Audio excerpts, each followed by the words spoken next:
बोलिए विष्णु भगवान की जय। श्री गरुड़ पुराण चतुर्थो अध्याय।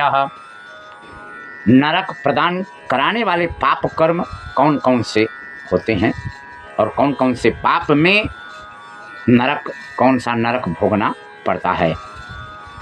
सदैवा कर्म कर्म निरतः शुभ कर्म परांग मुखः नरकान् नरकं यान्ति दुखा दुखम भयाद भयम धर्मराज पुरे यान्ति त्रिविरद्वारैस्तु धार्मिकाः पापास्तु दक्षिण द्वार मार्गेणैव व्रजन्ति ततः। नारायण कहते हैं इसमें, क्योंकि श्रोता और वक्ता, जब श्रोता सुनने की क्षमता और ध्यान पूर्वक सुनता है तो वक्ता बड़े विधिवत पूर्वक उसका वक्तव्य करता है। इसमें गरुड़ महाराज श्रवण करता है और नारायण उनको बता रहे हैं। गरुड़ क्या पूछते हैं कि हे प्रभु, इन पापों के कारण पापी मनुष्य यमलोक के महामार्ग में जाते हैं और किन किन पापों से बैतरणी में गिरते हैं तथा किन पापों के कारण नरक में जाते हैं। भगवान नारायण कहते हैं कि सदा पाप कर्मों में लगे हुए शुभ कर्म से विमुख प्राणी एक नरक से दूसरे नरक को और एक दुख के बाद दूसरे दुख को तथा एक भय के बाद दूसरे भय को प्राप्त करता है। धार्मिक जन धर्मराजपुर में 3 दिशाओं में स्थित द्वारों से जाते हैं और पापी पुरुष दक्षिण द्वार के मार्ग से ही वहां जाते हैं। इस महादुखदायी मार्ग में बैतरणी नदी है। उसमें जो पापी पुरुष जाते हैं उन्हें ब्राह्मणों की हत्या करने वाले, सुरापान करने वाले, गोघाती, बाल हत्यारे, स्त्री की हत्या करने वाले, गर्भपात करने वाले और गुप्त रूप से पाप करने वाले हैं, जो गुरु के धन को हरण करने वाले, देवता अथवा ब्राह्मण का धन हरण करने वाले, स्त्री द्रव्यहारी, बाल द्रव्यहारी, जो ऋण लेकर उसे न लौटाने वाले, धरोहर की अपहरण करने वाले, विश्वासघात करने वाले, विषान्न देकर मार डालने वाले, दूसरे के दोष को ग्रहण करने वाले, गुणों की प्रशंसा न करने वाले, गुणवानों के साथ डाह रखने वाले, नीचों के साथ अनुराग रखने वाले, मूढ़, सत संगति से दूर रहने वाले, तीर्थ, सज्जन, सत्कर्म, गुरुजन और देवताओं की निंदा करने वाले, पुराण, वेद, मीमांसा, न्याय और वेदांत को दूषित करने वाले, इस प्रकार के पापी प्राणी दुखी व्यक्ति को देखकर प्रसन्न होने वाले, प्रसन्न को दुख देने वाले, दुर्वचन बोलने वाले तथा सदा दूषित चित्त वृत्ति वाले होते हैं, जो हितकर वाक्य और शास्त्रीय वचन को कभी न सुनने वाले, घमंडी, मूर्ख होते हुए अपने को विद्वान समझने वाले तथा अन्य बहुत पापों का अर्जन करने वाले अधर्मी जीव रात दिन रोते हुए यम मार्ग में जाते हैं। यमदूतों के द्वारा पीटे जाते हुए पापी बैतरणी की ओर जाते हैं और उसमें गिरते हैं। ऐसे उन पापियों के विषय में मैं बता रहा हूं कि जो माता पिता, गुरु, आचार्य तथा पूज्य जनों को अपमानित करते हैं, वे मनुष्य बैतरणी में डूबते हैं। जो पुरुष पतिव्रता, सच्चरित, उत्तम कुल में उत्पन्न विनय से युक्त स्त्री को द्वेष के कारण छोड़ देते हैं, वे बैतरणी में पड़ते हैं। जो हजारों गुणों के होने पर भी सत्पुरुषों में दोष का आरोपण करते हैं, वे उनकी अवहेलना करते हैं, वे बैतरणी में गिरते हैं। राजभार्याभिलाषी च परदारापहारकः कन्यायां कामुकश्चैव सतीनां दोषकश्चयः। वचन देकर ब्राह्मणों को यथार्थ रूप में समझने न वाले और दान देने के लिए बुला करके जो व्यक्ति नहीं देते हैं, ऐसा कहता है, वे दोनों सदा बैतरणी में निवास करते हैं। स्वयं की दी हुई वस्तु का जो अपहरण कर लेता है, दान देकर पश्चाताप करता है, जो दूसरे की आजीविका का हरण करता है, दान देने से रोकता है, यज्ञ का विध्वंस करता है, कथा भंग करता है, क्षेत्र की सीमा का हरण कर लेता है, जो गोचर भूमि को जोतता है, वह बैतरणी में गिरता है। ब्राह्मण होकर रस विक्रय करने वाला वृषलिका पति, शूद्र स्त्री का ब्राह्मण पति, वेद प्रतिपादित यज्ञ के अतिरिक्त अपने लिए पशुओं की हत्या करने वाला, ब्रह्म कर्म से अचित मांस भोजी, मद पीने वाला, उच्छृंखल स्वभाव वाला क्रोधी, शास्त्र के अध्ययन से रहित वेद पढ़ने वाला, कपिला का दूध पीने वाला शूद्र, यज्ञोपवीत्र धारण करने वाला शूद्र, ब्राह्मणी का पति बनने वाला शूद्र, राजमहिषी के साथ व्यभिचार करने वाला, पराई स्त्री का अपहरण करने वाला, कन्या के साथ कामाचार की इच्छा रखने वाला तथा जो सतीत्व नष्ट करने वाला है, ये सभी इसी प्रकार और भी बहुत निषिद्ध चारण करने में उत्सुक तथा शास्त्र विहित कर्मों को त्यागने वाले वे मूढ़ जन बैतरणी में गिरते हैं। कृष्णा गौरी यदि नो दत्ता नो हृदय क्रिया कृता तस्यां भुक्त्वा महादुखम यान्ति वृक्षम तटोद्भवम्। जिसने अपने जीवन काल में कृष्ण लीला काली न गौ का दान नहीं किया अथवा मृत्यु के पश्चात जिसके उद्देश्य से बांधवों द्वारा कृष्णा गौ नहीं दी गई तथा उसने अपनी अर्धदैहिक क्रिया नहीं कर ली, जिसके उद्देश्य से अर्धदैहिक क्रिया नहीं की गई हो, वे बैतरणी में महान दुख भोग करके बैतरणी सालमली वृक्ष में जाते हैं। जो झूठी गवाही देने वाले, धर्म पालन का ढोंग करने वाले, छल से धन का अर्जन करने वाले, चोरी द्वारा आजीविका चलाने वाले, अत्यधिक वृक्षों को काटने वाले, वन और वाटिका को नष्ट करने वाले, व्रत और तीर्थ का परित्याग करने वाले, विधवा के शील को नष्ट करने वाले, जो स्त्री अपने पति को दोष लगाकर पर पुरुष में आसक्त होने वाली है, ये सभी इस प्रकार की अन्य पापी भी सालमली वृक्ष द्वारा बहुत ताड़ना प्राप्त करते हैं।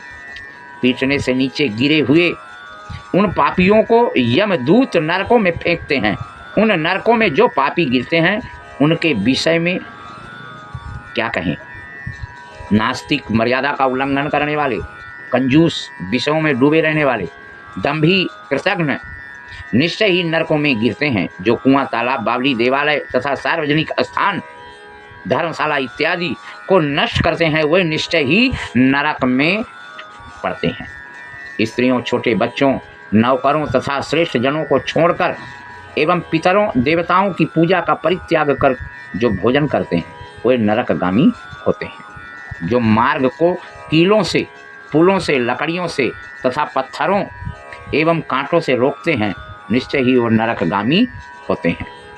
शिवम शिवाम हरिम सूर्यम गणेशम सद्गुरुम बुधम न पूजयन्ति ये मंदास्ते वै नरकगामिना। आरोप्यदासीं सैने विप्रो कक्षे दधो गतिम प्रजामुत्पाद्य शूद्रायां ब्राह्मण्या देवहीयते। न नमस्कारी योग्यो हि स कदापि दुजोधम स पूजयन्ति ये मूढ़ास्ते वै नरकगामिनः। अनन्य शरण स्त्रीणां ऋतुकाल व्यतिक्रमं ये प्रकुर्वन्ति विद्वेषान्ते वै नरकगामिनः। ये अपि गच्छन्ति कामान्धा नरा नारीं रजस्वलां पर्वस्वप्सो दिवा श्राद्धे ते वै नरकगामिनः। जो मंद पुरुष भगवान शिव, भगवती शक्ति, नारायण, सूर्य, गणेश, सद्गुरु और विद्वान इनकी पूजा नहीं करते, वे नरक में जाते हैं। दासी को अपनी सैया पर आरोपित करने से ब्राह्मण अधोगति को प्राप्त होता है और शूद्रा में संतान उत्पन्न करने से वे ब्राह्मणत्व से ही च्युत हो जाता है, दूर हो जाता है। वह ब्राह्मणाधम कभी भी नमस्कार के योग्य नहीं होता। जो मूर्ख ऐसे ब्राह्मण की पूजा करते हैं वे नरकगामी होते हैं। दूसरों के कलह से प्रसन्न होने वाले मनुष्य ब्राह्मणों के कलह और गौओं की लड़ाई नहीं रुकवाते अथवा उसका समर्थन करते हैं, बढ़ावा देते हैं, वे अवश्य ही नरक में जाते हैं। जो कामांध पुरुष रजस्वला स्त्री से गमन करते हैं अथवा पर्व के दिनों अमावस्या, पूर्णिमा आदि में जल में दिन में तथा श्राद्ध के दिन कामुक होकर स्त्री संग करते हैं वे नरकगामी होते हैं। जो अपने शरीर के मल को आग, जल, उपवन, मार्ग अथवा गौशाला में फेंकते हैं वे निश्चय ही नरक में जाते हैं। जो हथियार बनाने वाले, बाण और धनुष का निर्माण करने वाले तथा इनका विक्रय करने वाले हैं वे नरकगामी होते हैं। चमड़ा बेचने वाले वैश्य, केश, योनि का विक्रय करने वाली स्त्रियां तथा विष का विक्रय करने वाले ये सभी नरक में पहुंचते हैं। जो अनाथ के ऊपर कृपा नहीं करते, सत पुरुषों से द्वेष करते हैं और निरापराध को दंड देते हैं वे नरकगामी होते हैं। आशा लगाकर घर पर आए हुए ब्राह्मणों और याचकों को पाक संपन्न भोजन के बने रहने पर भी जो भोजन नहीं कराते वे निश्चय ही नरक प्राप्त करने वाले होते हैं। जो सभी प्राणियों से विश्वास नहीं करते, उन पर दया नहीं करते, सभी प्राणियों के प्रति कुटिलता का व्यवहार करते हैं वे निश्चय ही नरकगामी होते हैं। जो पुरुष नियमों को स्वीकार करके बाद में उन्हें त्याग देते हैं वे नरकगामी होते हैं। हे गरुड़, जो महापापी घर, गांव तथा जंगल में आग लगाता है, यमदूत उसे ले जाकर अग्निकुंडों में पकाते हैं। इस अग्नि से जले हुए अंग वाला वह पापी जब छाया की याचना करता है तो यमदूत उसे असिपत्र नामक वन में ले जाते हैं, जहां तलवार के समान तीक्ष्ण पत्तों से उसके अंग सब कट जाते हैं। तब यमदूत उससे कहते हैं, अरे पापी, शीतल छाया में सुख की नींद सो। जब वह प्यास से व्याकुल होकर जल पीने की इच्छा से पानी मांगता है तो दूतों के द्वारा उसे खौलता हुआ तेल पीने के लिए दिया जाता है। पानी पियो, अन्न खाओ, ऐसा उस समय उनके द्वारा कहा जाता है। अति उष्ण तेल के पीते ही उनकी आंतें जल जाती हैं और वे गिर पड़ते हैं। किसी प्रकार पुनः उठकर अत्यंत दीन की भांति प्रलाप करते हैं। विवश होकर ऊर्ध्व श्वास लेते हुए वे कुछ कहने में भी समर्थ नहीं होते। इस प्रकार की पापियों की बहुत सी यातनाएं बताई गई हैं। विस्तार पूर्वक इन्हें कहने की क्या आवश्यकता है, इनके संबंध में सभी शास्त्रों में कहा जाता है। इस प्रकार हजारों नर नारी नारकीय यातना को भोगते हुए प्रलय पर्यंत घोर नरकों में पकते रहते हैं।